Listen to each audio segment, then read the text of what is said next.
Tahu dia kodomo? Ah, tahu? Beleng-beleng. Tahu kok beleng-beleng?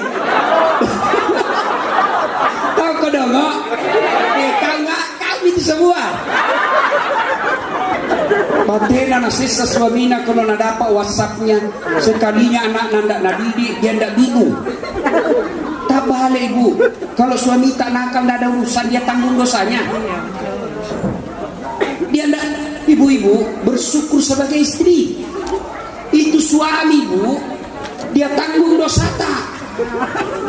Istri tidak tanggung dosanya suami.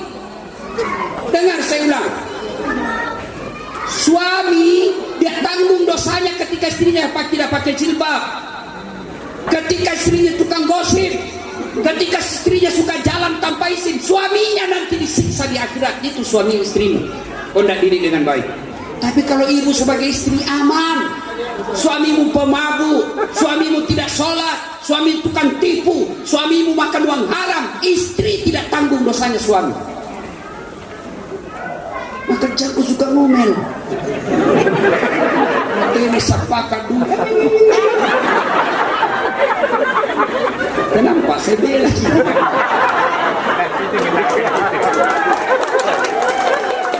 Kira gampang-gampang sebagai suami.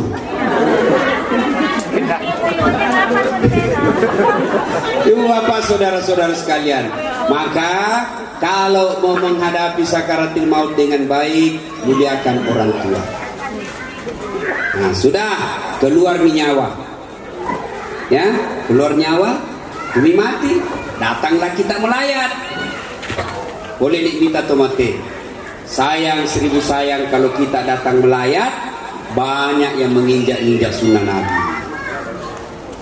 Satu, datanglah dengan berpakaian hitam-hitam, bajunya hitam, robnya hitam, duduknya hitam, kacamatanya hitam, tasnya hitam, payungnya hitam. Siapa aja? Nah bilang begitu kuliah artis. Foto gini bilang artis. Tomat doang pakai jili-jili. Berdosa ke pakaian hitam Ustaz? Tidak berdosa. Tapi kalau ibu bapak pakaian putih dicintai Allah dan Rasulnya. Saya kadang-kadang cemburu lihat saudara kita orang Tionghoa. Coba lihat orang Tionghoa kalau meninggal keluarganya, baju putih-putih itu datang melayat. Bahkan rumahnya sekalipun dindingnya dia kasih kain putih. Mereka yang mengamalkan sunnah Nabi, kita pakai hitam-hitam. Dosa kah? Tidak dosa. Tapi kalau Allah cinta, mau dicintai Allah dan Rasulnya, pakai putih. Dua, saya katakan injak-injak sunnah Rasul. Apa lagi? Sampai tidak ada yang mengaji, hanya datang gosip.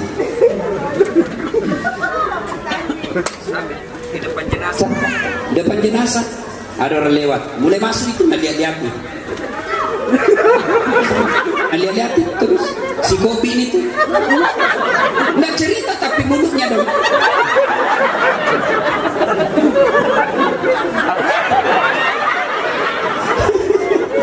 Tanya kenapa, Nabi bilang palsu lipstiknya. Kenapa kau tahu? Melengkek di giginya. Kemana nih pacilak-lak?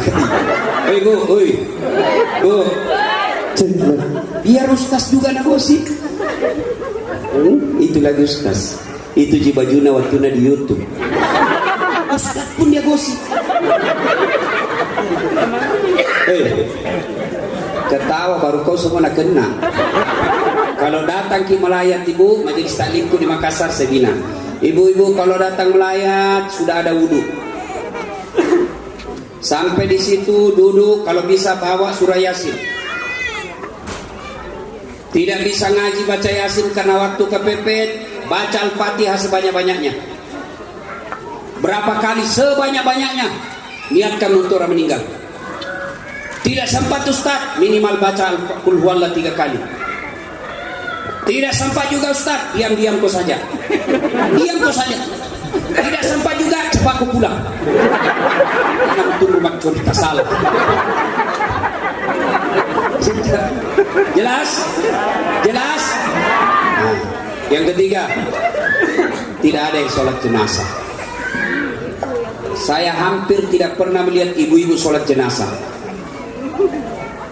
Maka jangan heran ketika ada perempuan meninggal, sedikit juga yang sholat. Kenapa? Karena waktu hidup dia jarang sholat. Maka Allah Maha Adil, sedikit juga yang sholat. Kita mau sholat Ustaz, tapi kan repot Ustaz. Apa repotnya? Susah dapat wudhu. Wudhu dulu di rumah, baru pergi melayat.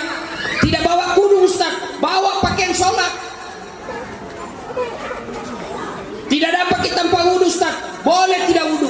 Imam Syafi'i mensyaratkan wudhu ketika sholat jenazah, Imam Ahmad boleh tidak wudhu. Dan namun rumahnya Ustaz di teras.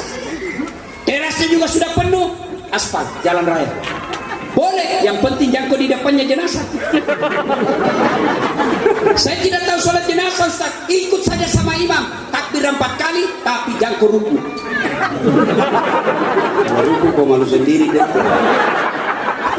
Ada seperti Abu Nawas ini tuh saya tahu, padahal tidak tahu. Nggak mau tahu bertanya-tanya. Imam takbir pertama, Allahu Akbar. Takbir pertama juga Abu Nawas, Allahu Akbar. Takbir kedua imam, Allahu Akbar. Ruku Abu Nawas. Kenapa saya saja ruku ini? Takbir ketiga imam, Allahu Akbar. Tak kalah dia sujud masukkan itu. Selesai sholat ditanya, Abu Nawas, kenapa kau ruku? Nggak ada rukunya orang jelas ini. Dan ini orang baik sekali dosanya. Tidak diampuni kalau tidak ruku ini, supaya habis sekali yang sujud. Polis. Nah, kursus dengar baik-baik. Kursus sholat jenazah. Takbir pertama Allahu Akbar, baca Al-Fatihah. Takbir kedua Allahu Akbar, salawat kepada Nabi. Allahumma salli ala sayyidina Muhammad wa ala sayyidina Muhammad. Takbir ketiga Allahu Akbar, doakan orang meninggal, minimal Allahumma ghfir laha. Takbir keempat Allahu Akbar, boleh berdoa, boleh langsung salam. Selesai. Kalau bisa Bapak Ibu sekalian, kalau pergi ki melayat, sholat jenazah ki, supaya nanti juga kalau Bapak Ibu meninggal banyak yang sholat. Sudah diantar jenazah keluar itu, mulai menangis ibu-ibu. Memang fitrahnya perempuan hobi nangis. Memang itu. Bu, boleh menangis. Rasul ketika meninggal istri beliau menangis, tapi dilarang meraung-raung. Apa itu meraung-raung? Mengeluarkan kata-kata dari mulutnya.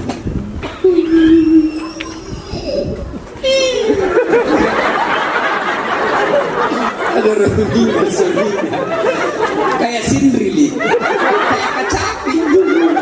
Mati tuh, tapi bomuan. Kita gagap pandriguan. Ada garananya di gagap pandriguan dah. Tidak boleh menangis. Boleh menangis tapi tidak boleh meratap. Ya Allah, baik betul ini anak saya, Allah. Sabar dan baik sholatnya, ya Allah. Kenapa anakku yang soleh ini kau ambil? Kenapa bukan anaknya tetangga yang baik? Alladzi idza asabatum musibah qalu inna lillahi wa inna ilaihi raji'un. Sedih perasaan itu biasa. Makin sedih ucapkan saja inna lillahi wa inna ilaihi raji'un. Itu aja ulang-ulang. Diantar keluar. Saya tidak tahu kalau di Batam. Kalau di Makassar itu orang antar jenazah Pak, badan bikin takut-takut. Naik PT-PT di atap nih, bonceng 3, nah buka helmnya, buka bajunya, nah putar bajunya, orang mati, orang mati. Orang demo. Ada begitu di sini. Kalau di Makassar Pak, supporter PSM ada 3 itu paling rewa, paling jago di jalan di Makassar. 1 pengantar jenazah, 2 supporter PSM. Apalagi kalau dikalah mindir memang mau bro. Yang ketiga pemadam kebakaran. Kalau pemadam kebakaran biar pos konten busur ke semua. Ya. Nah, lalu apa yang dilakukan ketika ngantar jenazah? Yang paling baik kita lakukan adalah la ilaha illallah, la ilaha illallah. Tidak usah buru-buru, kuburnya juga sudah siap. Sampailah kita di pemakaman. Nah, ini banyak yang keliru. Sampai di pemakaman diinjak-injak kuburnya orang. Dia duduki batu nisannya orang. Dia merokok di atas batu nisannya orang. Itu haram. Sama kau injak dan kau duduki api neraka. Tidak boleh. Saya berharap kuburannya nanti almarhum jangan dikasih mewah. Ya. Lebih baik itu yang mewah, pemberi tegel apa semua, lebih baik kita jadikan tegel masjid.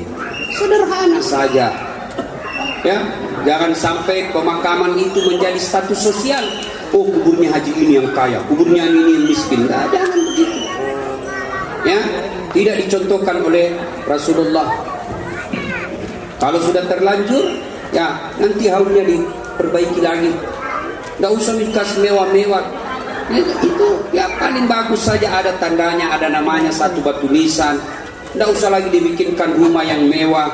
Lebih baik rumah yang mewah itu jadikan tegel masjid. Selama tegel masjid itu dipakai ibadah, selama itu dapat kiriman pahala orang yang meninggal.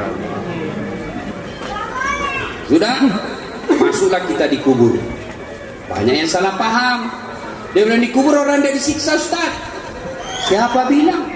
Kata Nabi, kuburmu itu pemanasannya sorga, juga pemanasannya neraka. Tergantung siapa isinya.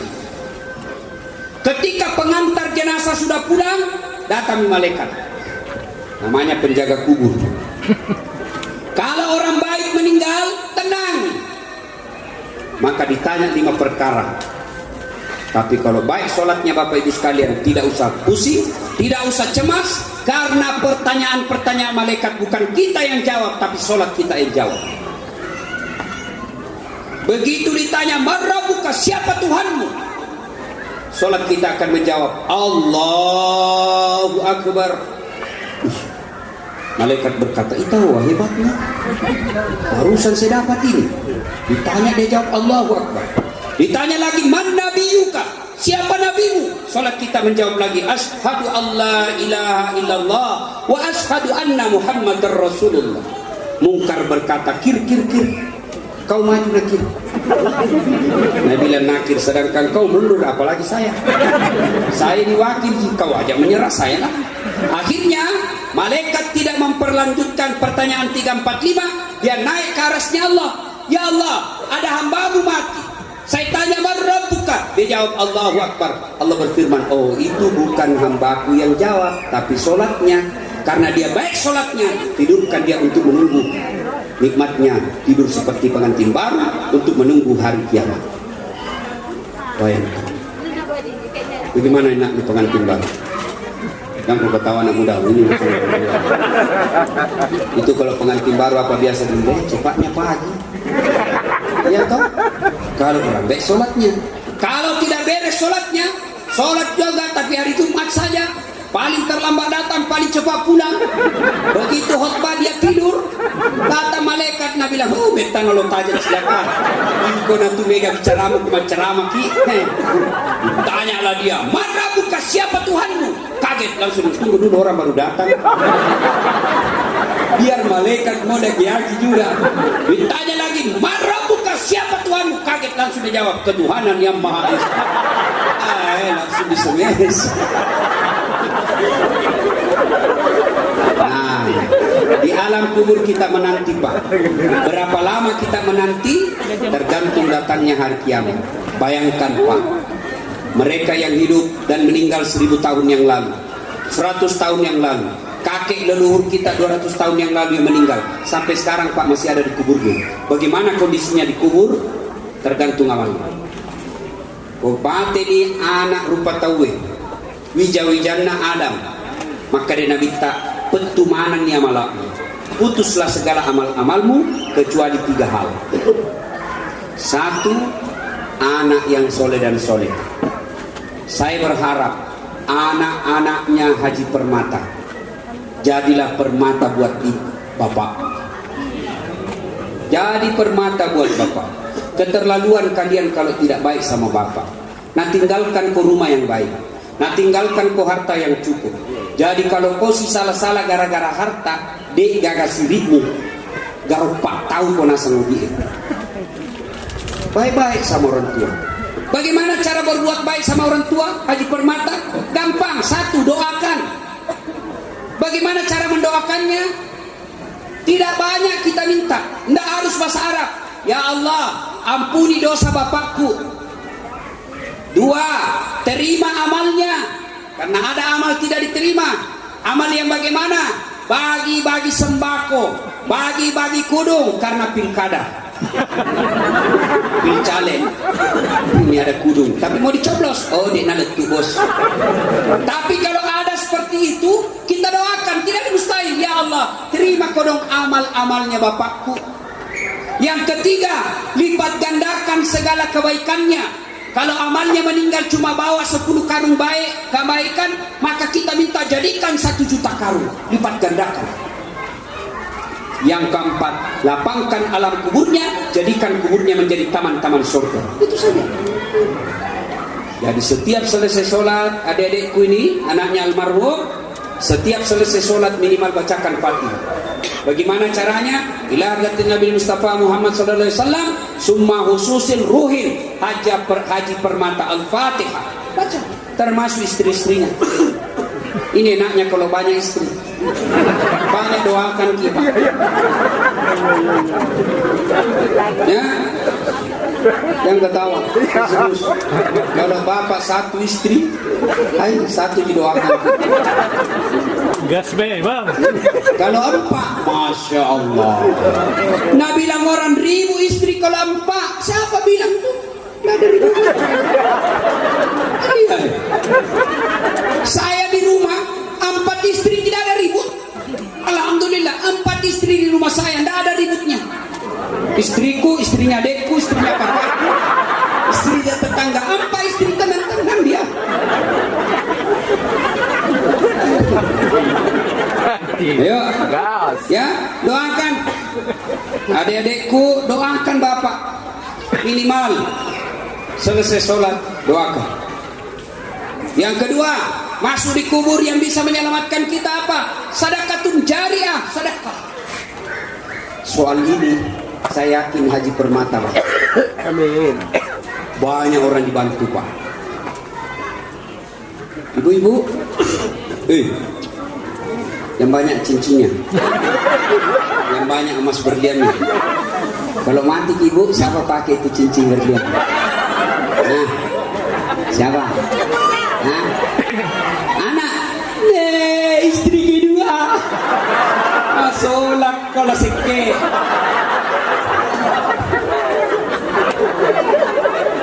Tidak ketawa, saya serius ini.